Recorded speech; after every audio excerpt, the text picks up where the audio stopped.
2027학년도 대비 현대시 5강 작가 제목 확인하고 보기 문제 보고 문제 확인하고 이렇게 올 거예요. 자, 5강 현대시 김규동 모르죠 누군지? 네. 자, 나도 잘 몰라요.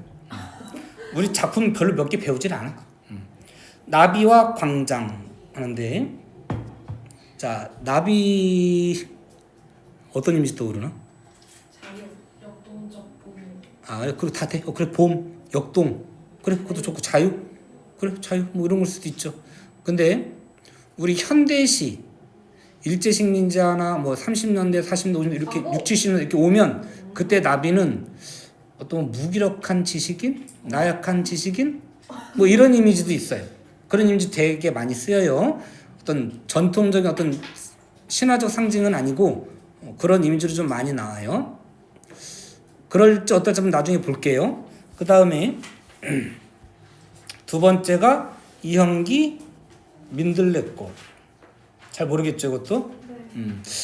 혹시 낙화라는 작품을 배웠을까? 네. 낙하 들어봤어요. 이게 15살인가 쓴 시래요. 근데 15살에 썼다고 보기엔 너무나 성숙한 시죠. 근데 이제 아니 몰라도 돼. 자, 몰라도 돼. 자, 문제 한번 확인해 볼게요. 자, 3번까지밖에 없나요? 자, 3번에 정보 일단 먼저 가지고 갈게요. 인간은 유한한 존재이지만 허무에 매몰되지 않고 삶의 의미를 추구하고자 노력한다.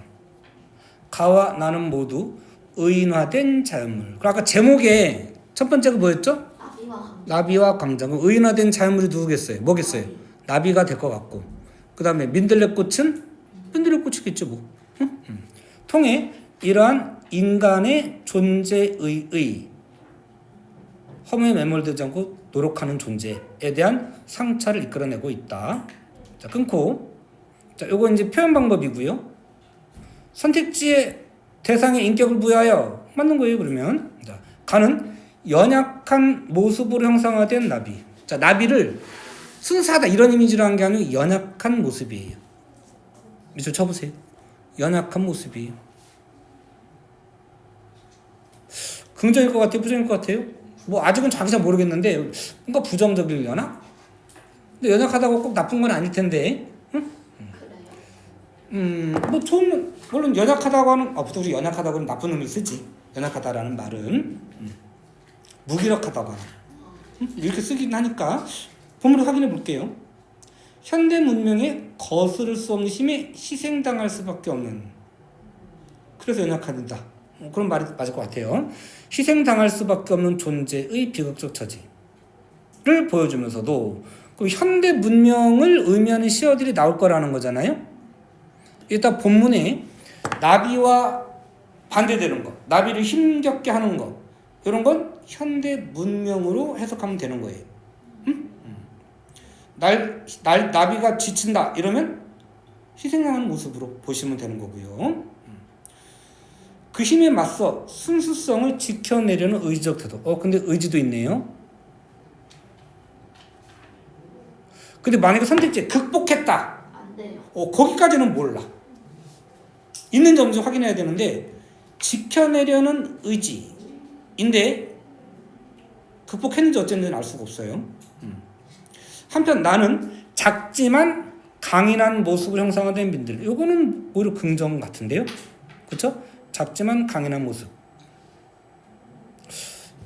떠오르는 이미지가 상징적인 의미 이런 건 민중 이렇게 떠오르지 않을까요? 힘이 없지만 견뎌나가는 모습. 여러분 민들레꽃 알아요? 네. 잎이 거의 땅에 붙어서 자라요 이렇게. 맞나 그거 민들레? 맞아요.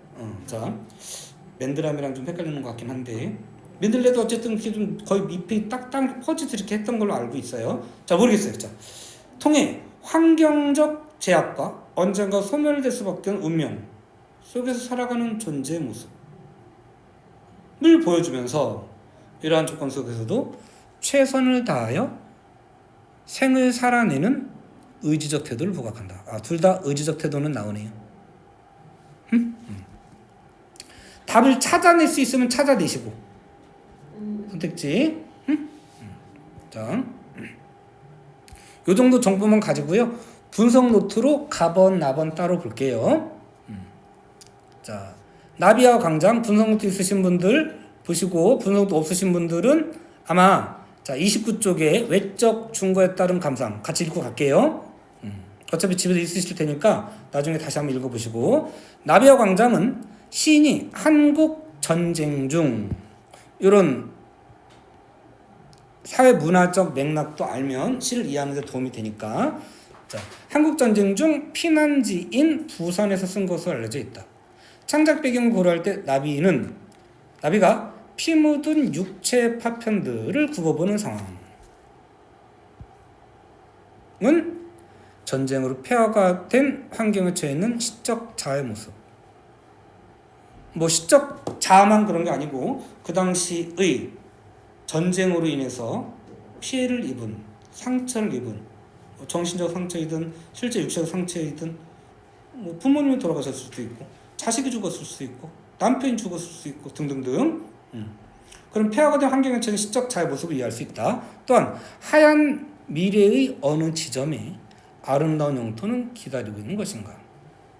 푸른 활줄의 어느 지표에 화려한 희망은 피고 있는 것일까에 나타난 의구심. 자, 이따 본문을 하겠지만 요거 그럼 표현 방법 뭘 것 같아요? 자, 의구심이 뭐야? 의심을 품다야. 응? 그러면 아름다운 영토 진짜 기다리고 있을까? 화려한 희망이 피고 있을까? 라는 말을 옳지 서리법으로 볼 수 있어요. 이따 본문에서 서리법으로 처리할 거예요. 의구심은 전쟁으로 삶의 터전이 무너진 가운데 드러나는 절망의 정서예요. 이렇게 외울 필요는 없어. 근데 한번 이해를 하기 위해서 본 거예요. 자, 불안과 희망의 공존, 양면성이 있네요. 김규동의 시 세계에서 전쟁의 공포와 문명에 대한 거부감은 약간 좀 모더니즘적 요소도 있는 거예요. 전쟁의 공포와 문명에 대한 거부감은 작품의 기절을 이루는 핵심적 정서이다. 색깔 칠해놓을까요? 전쟁의 공포와 문명에 대한 거부감. 그러나 이러한 불안 속에 공존하는 작은 희망은 시를 입체적으로 만든다. 양면성을 동시에 갖고 있는 거예요. 작은 희망이 있어요. 확신은 아니야. 작은 희망은 있어요. 나비와 광장 속 흰나비는 화자의 심리적 변형체로 거기서 나비가 추구하는 건 곧 화자가 추구하는 요소일 수 있는 거예요. 활주로와 제트기는 자연적 요소예요? 문명적 요소예요? 문명에 가깝죠? 제트기 하면 여러분은 제트 여객기를 떠올리나요? 저는 전투기를 떠올리는데 6.25라는 것 때문에 그런 것 같고요. 시에 나오는 다른 시어들 때문에 제트기 하면 저는 전투기로 떠오르는 것 같아요. 거대 문명을 상징해요. 꼭 전쟁이 아니더라도. 그러면 대립적인 이미지 시화가 뭐하고 뭐야? 흰나비하고 반대되는 게 활주로 제트기. 되죠? 신도 기적도 사라진 유역이라는 절망적 현실이 나비를 압도하지만 신도 기적도 다 사라졌다는 건 절망이에요. 화자는 두 번의 의문형 진술을 통해 아까 의문형 진술이 뭐예요? 요거 이렇게 아름다운 영토에 대한 희망을 놓지 않는다. 절망감을 느끼는데 동시에 있기도 할까 하는 작은 희망을 갖고는 있어요. 나비가 스스로의 신화와 더불어 대결한다. 요게 의지예요. 강한 의지적 표상이다. 요건의 이 시는 압도적 절망 속에서 끝내 꺾이지 않는 대결 의지를 통해 불안과 희망이 교차하는, 불안만 있는 것도 아니야. 희망만 있는 것도 아니에요. 형상으로도 볼 수 있다. 자, 그래서 흰 나비는 외울 필요는 없지만 보면서 찾아내려고 노력하세요. 전쟁 또는 현대 문명의 폭력에 상처받은 현대인. 좀 부정적인 이미지죠, 그러면? 전쟁 또는 현대 문명에 대한 감각적 체험을 구체화하는 소재, 부정적 현실 속에서 긍정적 변화의 가능성을 시도하는 존재. 이거는 긍정이죠. 응? 그러니까 불안과 희망이 공존한다. 가볼게요. 나는 이 시 쉽진 않더라. 나는 이 시 늘 어렵던데. 자, 본문 속의 시각적인 이미지, 비유적 표현, 물음의 방식 3번 뭐라고 되어 있나? 의문문형이라고 나왔을까요? 의문형 진술 그랬네. 본문을 찾아볼게요. 자, 그 다음에 이미지가 자 여기는 좀 화살표로 되어 있지만 이런 건 비정한 문명, 전쟁 이런 걸 상징한다면 요건 좀 순섬이나 거기에 좌절한 지식인을 의미한다. 본문을 확인할 거예요. 자, 갈게요. 자, 시간상 이거 뺄게요. 아까 뒤에 있는 거랑 똑같아요. 제목 나비와 광장. 제목 자체가 대립이네. 생각해보면 그죠? 이렇게 될 수 있어요. 자체가 대립적 이미지의 시어예요. 현기증 나는 활주로. 현기증 나 어지러하다는 거잖아요. 현기증이 좀 느낌이 긍정적이에요, 부정적이에요? 현기증 자체가 부정적이죠? 그것이 활주로야. 그럼 활주로 자체가 긍정일 것 같아요, 부정일 것 같아요? 부정이에요. 현기증 나는 활주로. 비행기가 제트기가 날아 이착륙하는 곳이잖아요. 그래서 활주로 자체는 아까 뒤에서 뭐 상징한다고요? 현대 기계 문명을 상징하기도 하고 유교를 의미한다, 전쟁을 의미한다 이렇게 해도 되죠. 전쟁을 연상시킴. 저는 이렇게 밑줄만 칠게요. 오케이. 현기증 나는 활주로의 최후의 절정에서 그 부정적 이미지가 정점에 이른 곳에서 흰나비 일단 동그라미로 하긴 할게요. 그냥 흰나비는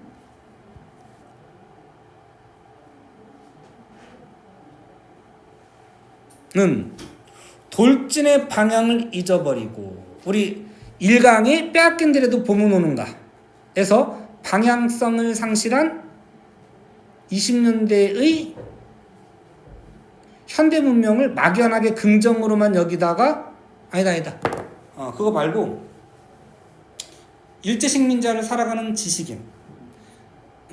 계절상으로 봄은 왔지만 현실적으로는 역사적 겨울을 겪고 있는 거잖아요. 괴리. 그렇지. 그 봄이 와서 좋다고 생각했지만 실제로는 봄이 아니야. 역사적으로는, 사회적 의미로는. 그래서 그 사이에서 방향성을 상실한 지식인으로 나오잖아요. 화자가. 요 흰나비도 그런 이미지예요. 방향성을 상실한 거예요. 최후 절정 흰나비는 돌진의 방향을 잊어버리고, 외우지 마시고 돌진의 방향을 잊어버리고 그랬잖아요. 방향성 상실. 피 묻은 육체. 아까 피 묻은 육체? 전쟁에 상처 입은 사람들. 그의 정신적 상처이든 육체적 상처이든 파편들을 굽어본다. 흰나비가 꼭 자기의 피 묻은 육체의 파편이 아니겠구나. 다른 파편들도 될 수 있겠네. 응? 오늘 거기까지 못 나가겠지만 박경리 불신시대도 이번에 시험범위잖아요. 현대소설. 자, 딴 얘기하면 너무 길어지나? 6.25 직후에 우리 그 유튜브 같은 데 보면 우리나라의 되게 그 문화가 사람들이 되게 양심이 있고 카페 이런 데다가 핸드폰이니 노트북이니 이런 거 자리를 맡아도 아는 척하고 이런 나오잖아요. 근데 제 기억으로는요 80년대 정도까지는 소매치기가 되게 많았어요. 외국인들이 우리나라에 오면요 소매치기 많이 당한다고 그랬어요. 바가지 요금. 요즘 우리가 예를 들어 베트남이니 뭐 태국이니 이런 데 가면 뭐 바가지 요금 그리고 무슨 뭐 소매치기 이런 거 되게 불안해 하잖아요. 우리도 그랬어요 사실은. 응? 원래 곳간에서 인심 난다고 내가 먹고 살만한 해야 남의 걸 욕심 안 내는 거예요. 물론 이제 유럽이나 미국이나 이런 선진국들 보면 먹고 살만 하지만 그래도 여전히 훔치고 이러죠. 아마 그거는 부익부 빈익빈 가난한 층이 이게 양극화돼서 그럴 거예요. 응? 할렘가에 살고 이런 사람들은 훔칠 수밖에 없지. 사회 구조가 잘못됐으니까. 응? 우리도 양극화가 점점 심해지고 있는데요. 그게 경제 지표로 따지면 8, 90년대보다 지금 훨씬 더 심해졌대. 앞으로 더 심해질 거예요. 점점 더 격차가 벌어질 건데 그럼 우리도 할렘가 같은 곳이 생겨날 거예요. 이미 생겨났어요 사실은. 그 인천에 여기 어디야? 동인천이나 이런 데라든가 구로공단 쪽에 조선족이 왔다 갔다 하는 그런 쪽들 있잖아요.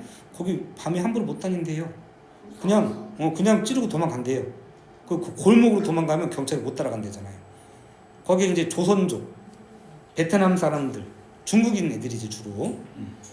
그런 게 생기는 거지. 근데 이게 아까 불신 시대도 마찬가지예요. 6.25 직후다 보니까 우리가 먹을 게 아무것도 없잖아요. 병원 시설, 학교 시설 다 깨져버렸잖아. 그러니까 약을 팔아도 다 가짜야. 심지어 빈병을 팔기도 하고. 그 다음에 제가 예전에 우리 아버지 모신 절 얘기도 했었지만 스님들이 돈만 밝혀요. 응?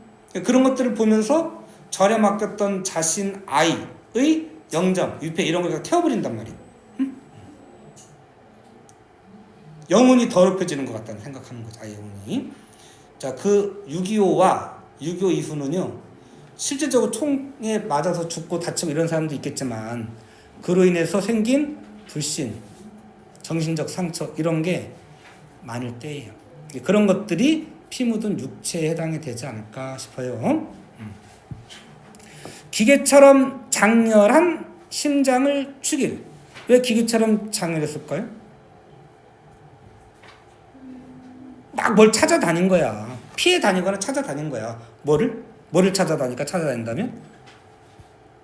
이런 거 찾았겠지. 응? 근데 찾을 수가 없어요. 응? 쉴 것도 없어. 그래서 기계처럼 장렬하는 심장을 죽일 한 모금 샘물도 없는. 한 모금 샘물은 나비를 목을 죽여줄 수 있는, 생명을 되살릴 수 있는 그런 거잖아요. 그 샘물 자체는 긍정의 부정이에요. 긍정인 거예요. 생명력의 의미가 될 수 있겠고요. 희망의 이미지가 되겠어요. 근데 한 모금도 없어요. 그게 허망한 광장이에요. 거기에는 제트기만 날아요. 그래서 희망이 없는 공간, 생명력이 없는 공간, 그게 현대 문명이에요. 전쟁인 거예요. 생명력이 느껴지지 않는,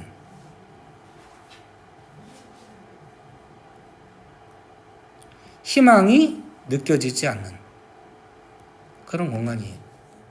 나중에 총정리할 때는 이렇게 자세히 못해요. 탁탁탁 찍고 넘어갈 거예요. 어린 나비의, 나비는 나비인데 거기다 어린 이렇게 붙이면은요, 아까 뭐 바다나비 이런 시도 보고 그러면 청무밭인 줄 알고 내려가. 거긴 푸르니까 나비가 찾아갈 수 있는 벌이나 꿀이나 이런 게 있을 수 있을 곳인 줄 알고 내려가면 그게 차가운 바다야.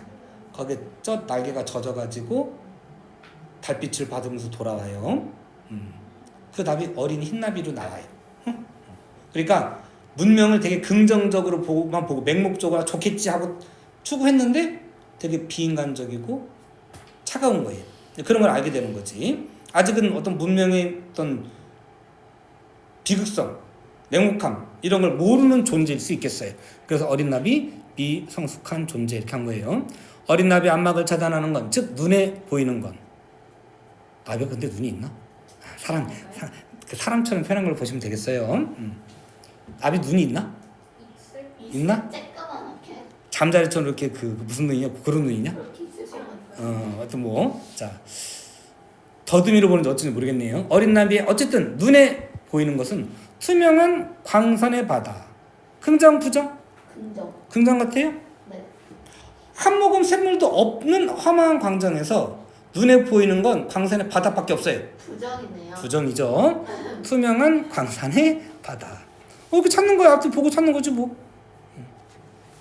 뿐이었기 때문에 진공의 해안에서처럼 과묵한 묘지 사이사이. 자, 공기가 없어요. 진공의 해안에서처럼 과묵한 묘지 사이사이. 하필 묘지가 나왔을까? 아마 6.25 이후에 이제 많은 사람이 죽고 했기 때문에 묘지를 표현했을 것도 같고요. 숨가쁜 제트기의 백선. 비행기 휙 지나가고 나면 뒤에 선 나타나잖아요. 백선과 이동하는 계절 속 불길처럼 일어나는 인광의 조수, 의미법이에요. 그 백선의 뒤에 남는 어떤 불빛에 밀려 흰나비는 말없이 이질러진 찌그러진 날개를 파닥거린다. 파닥거린다? 뭔가 살려고 열심히 하는 것 같긴 한데 연약한 모습이에요. 그래서 그러면 자, 진공의 향 긍정 부정? 친구는 긍정. 긍정? 아니 긍정. 공기가 없어. 아 부정. 살아갈 수 없는 곳이에요.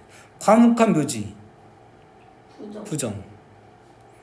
숨가쁜 제트기 부정. 부정. 인광의 조수 긍정. 다 부정. 자, 다 부정이에요. 밀려. 흰나비는 말없이 그러니까 밀려 부정도 상황인 거예요. 흰나비는 말없이 이즈러진 날개. 그러니까 상처받은 거예요. 그러니까 이즈러진 자체도 부정이에요. 좀 위에가 좀 다르니까 상처받은 날개를 파닥거린다. 연약한 모습이에요. 하얀 미래의 어느 지점이. 요거는 어디 설명이 나오진 않는데, 자 하얀 미래의 어느 지점에 아름다운 영토는 기다리고 있는 것인가? 아름다운 영토는 일단 긍정 같아요, 부정 같아요? 긍정. 찾아가고 싶은 곳이. 문장 구조가 유사해. 그러면 밑에 있는 화려한 희망이 지금 희망은 긍정이 맞잖아요. 그래서 위에 있는 아름다운 영토도 긍정이 되는 거예요. 그러면 푸른 활주로 오는 그럼 부정일까요, 긍정일까요? 긍정. 긍정. 뭐 하얀 미래는 긍정일까요, 부정일까요? 긍정. 하얀색으로? 하얀 미래. 그러니까 이렇게 두 줄과 이렇게 두 줄이 구조가 유사하잖아요. 네. 그럼 의미도 유사한 거예요. 그럼 일단 이거는 긍정으로 볼 수 있죠. 네. 그건 똑같이 이게 긍정인 거야. 푸른 활주로에 근데 푸른 활주로가 정말 긍정이 맞나? 형용사. 근데 찾아가는 거니까 네. 추구하는 거라고 치면 긍정으로 봐도 되는 것 같긴 해.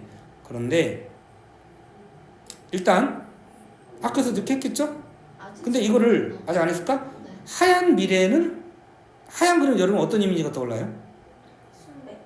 순백. 소복하게 쌓인. 아 저 눈이 살면 그 눈이 아닌가? 아니 그 이미지를 자 이게 원래 그 상징적인 이미지라고 하는 게 항상 정반대되는 게 같이 동시에 성립할 수도 있어요. 바다가 뭐 상징한다고 그랬죠? 역동. 그 특징 역동도 하는데 원형 상징으로 생명의 원천이기도 하죠. 네. 동시에 죽음의 공간이기도 해요. 흰색하면 여러분은 순수를 떠올리죠. 네. 검은색하면 아. 죽음을 떠올리죠. 네. 근데 까만색도 순수예요. 완전 까만색은 또 순수예요. 흰색은 순수도 되는데요. 죽음을 뜻하기도 해요. 그렇지 않아요? 약간. 뭐 그런 이미지, 그런 것도 연결될 수 있겠지. 뭐 연결될 수 있을 텐데, 그래서 흰색은 뭔가 만약에 눈앞에 완전 다 백색이야, 흰색이야. 그럼 그게 희망적이에요? 아니요. 사람 미칠 것 같은데 나는. 그렇지 않아요? 그럼 흰색이 과연 미래를 푸른 미래라고 하지 못하고 하얀 미래라고 하나? 아니요. 말이 이상하죠. 푸르른 미래, 우리 이렇게 얘기하자 하얀 미래라고 해요. 아니요. 그래서 이 사람 아까 나 이렇게 보는 게 맞는 것 같아. 불안감도 있지만 희망도 있고 희망도 있지만 불안도 있다고 그랬잖아요. 네. 어떤 미래를 추구하긴 하겠지만 나비가 추구하는 미래는 긍정이겠죠. 네. 근데 실제로 그 긍정적이 올 것인지에 대해서는 불안해요. 그래서 하얀 미래 아닐까요? 이건 제 생각이에요, 그냥. 응? 푸른 미래가 아니고 하얀 미래예요. 뭔가 이상을 꿈꾸고 희망을 품으려고 하긴 하는데 현실적으로는 그게 과연 될지 안 될지 막연한 거예요. 우리 역사적으로 실제로 이제 선진국의 우리나라 같은 처지에서 선진국에 끼어들 수 있는 나라는 우리나라 거의 마지막일 거라고 봐요. 그리고 사실 70년이라고 하는 시간이 80년이라고 하는 시간이 짧은 시간은 아니죠, 여러분한테. 그지? 그리고 역사로 따지면 전 세계적으로도 80년 만에 완전히 망가진 나라에서 선진국으로 들어가는 게 그렇게 쉬운 일은 아니잖아요. 50년대, 60년대를 산 분들이 정말 미래를 희망으로 이렇게 그릴 수 있었을까요? 없었어요. 되게 막연했을 것 같아요. 그래도 불구하고 아이들을 학교에 보내고, 가방 비가 와도 가방 위에 쳐들고 그 물결 그랬잖아. 진짜로 이렇게 다녔다니까. 손 들고 가방 들고. 가방 맞으면. 책이 젖으면 안 되니까. 목숨보다 책이 중요한 거야. 그걸 쫙 줄 서가지고 학교를 가고 이랬단 말이에요. 죽어도 학교 가서 죽어도 진짜 그랬다니까. 응? 그렇게 했으니까 우리가 오늘날 이렇게 된 거예요. 응? 그러나 그 시대를 살고 있었던 분들은 정말 희망이 확실하게 보이진 않았을 거예요. 그래서 아마 하얀 미래 그러지 않았을까 싶어요. 자, 신도 기적도 이미 승천하여 버린 지 오랜 유역. 신에게 우리가 기도를 하잖아요. 그리고 그 신이 기적을 일으켜 주기를 우리가 기도하는 거잖아요. 근데 그 신과 기적이 없어졌어요. 죽었어요. 그러면 무슨 상황인 거예요? 절망인 거예요. 그래서 오랜 유역. 그러면 긍정이에요, 부정이에요? 쭉 이렇게 해서 전체 세모치기 너무 기니까 이렇게 하고 긍정. 여기다가 세모칠게. 부정인가? 긍정, 이거를 외우려고 하지 마. 앞뒤에 있는 문맥을 보고 판단해. 신과 기적이 우리가 바라는 거야. 우리의 어떤 절망적 현실을 극복하게 해줄 수 있는 존재가 신이잖아요. 신이 내린 기적이잖아. 근데 그게 승천해버렸다는 건 죽어서 없어졌다는 거거든. 그러면 유역은 부정이죠. 즉 뭐가 있는 공간? 뭐의 공간? 절망의 공간. 오래 죽음의 공간, 절망의 공간 이런 거예요. 그 어느 마지막 종점을 향하여 흰나비는 향해 가는 거니까 종점은 긍정일까 부정일까? 긍정이긴 해. 긍정이긴 한데 과연 있을지 불확실한 거야.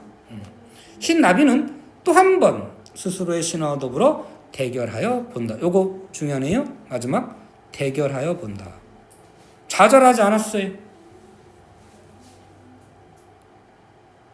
지켜내려고 하는 또는 추구하려고 하는 의지가 있는 모습이다. 의지적 태도예요. 극복의지 그래도 좋아요. 자, 일단 내용은 여기서 끊을게요.